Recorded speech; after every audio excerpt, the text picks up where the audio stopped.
89 Honda Accord just knocking around out here. From my light bright, I can show you guys how to change the timing belt on one of these cars. And pretty much the timing belt is basically the same on every vehicle in most cases. Might be a different sequence. I changed timing belt 10 degrees outside, right over there in that shop over there. That wooden old barn I got sitting over there. Changed the timing belt in there one night, 10 degrees, man. Who worked, me and my pops, man, we worked on cars all night, man, I'm telling you. Ain't no task that we couldn't do. Ain't nothing we can't, we could do anything. Wasn't no task we wouldn't do. And we wouldn't give a daggone what time of night it was. We'd get out there 2, 3 in the morning and put a doggone transmission out. That's how we was, man. And I still got it in me right now. I don't even care. I work on one all night right now. I don't give a daggone. You know what I'm saying? We'll get busy, man. Now, how you change the timing belt? And like I said, basically the sequence on every vehicle. The first thing you want to do is set the timing mark. You gotta look for the up, like right here on the pulley. You can see up. Right there, you see the word up. All right, it's a gash. If you look up in here, I probably need exactly more light, but you gotta line that thing with the timing mark up here, somewhere where my finger is. It's got a gash, just like that. That up mark that you see right there goes right there to that up. That's with the belt on. That's when you change the timing belt. But when it jump time, you actually had to set it back in time. But if you're just servicing and changing the timing belt or just replacing it or whatever, you want to line that thing to the up mark. Just right there with my finger. Line it right to the up mark. Right there. Take that up, spin it there. All right, then you want to go down here to your crankshaft. So you got to pull that pulley off right here. See right here? That's what you call that crankshaft pulley. You got this is 17 millimeter. You got to take that pulley off right there. Take that pulley off. And most times once you pull that pulley off, if you line it up from the top, the bottom automatically lines up as long as the build up there. Now, if it jump timing, then you got to set the timing, which is ain't nothing to do. It's easy to me, ain't nothing to do. Okay? All right, so over here, it's another way you set it.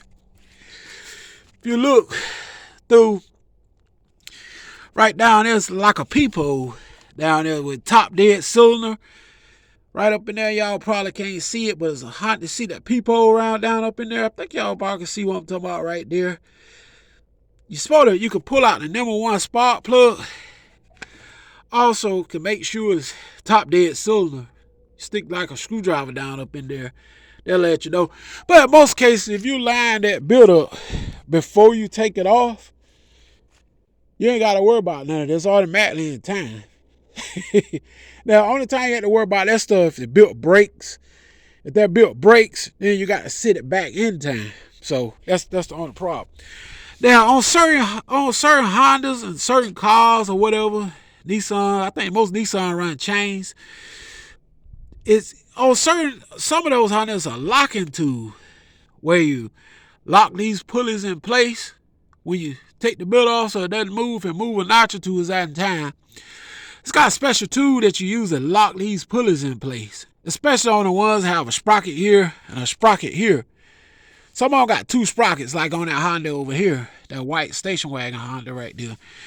It's got a pulley here and a pulley here, and you got a special tool where you lock those pulleys in place so it don't get out of time when you slide that belt off. You lock them in place, you time it up first to the timing marks, slide the belt off, lock these pulleys in place, slide the new belt up there. All right. That being said, you're going to want to change a tensioner. You want to put a new tensioner, a new pulley. You want to change the crank and cam seals. It's the best time now to change the water pump. You're going to want to change everything in here while you at it. That's best. Then put the timing belt up there. You want to put a new water pump and all that stuff, timing, crank cam and crank seals and all that stuff because you're right here to it. So that's my recommendation. That's how you change the timing belt on most Hondas. But you want to make sure you time it up first. Make sure you line the marks up. All right. Make sure you lock those pulleys in place. It's got a special tool that you lock them in place with so they doesn't move when you pull that belt off. See, because if they move just a little bit, it's out of time. See, I know what I'm talking about now. If it moves just a little bit, it's out of time. So it's nothing to do with. Like I said, I changed this one 10 degrees one night. Wasn't no big deal. It took me about a half an hour to an hour to change the belt. See, the hardest part about jobs like this sometimes is breaking that crankshaft pulley bolt. Now, that could be a pain in the butt unless you got some impact wrenches and stuff like that. If you got impact wrenches, it'll break them suckers in no time. But if you ain't got all that equipment, you have to kind of put the muscle to it, to break those bolts. On the Honda only, because I think they counterclockwise. On Toyotas, you ain't got to worry about it so much. But on Hondas, man, most of those bolts counterclockwise. A lot of American cars, you just take and bump the start over and break the thing. I done it all, man. Bump the start over 1 or 2 times, boom, the bolt broke. But not on Hondas, counterclockwise, something like that. But yeah, that's how you change the timing belt on most Hondas, man.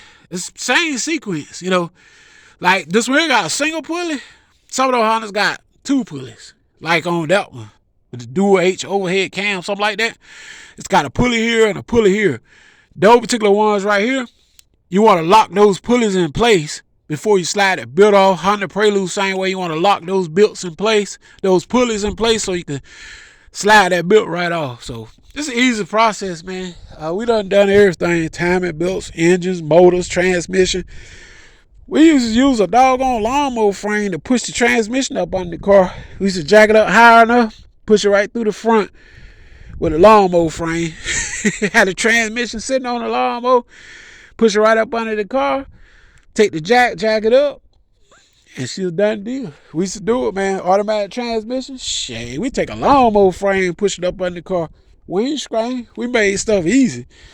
All right, y'all. I just want to show y'all how most timing belts is on a Honda Accord. This is on the 89 Honda Accord of mine right here. All of them got the same sequence to change the timing belts. Like I said, you're going to want to change your crank and cam seals, your tension pulleys. You're going to change everything in the timing case before you put the new belt. Because you don't want to put a new belt. You want to change your water pump. You want to change all that. You don't want to put a new belt and then a water pump leaking. You know what I'm saying? Then your oil seal's leaking. Then you got to go right back in there to replace all that stuff. Why not when you could just go and do it at one kick? So anyway, just sharing that with y'all. We work on them all night, man. I'm out of here. Peace.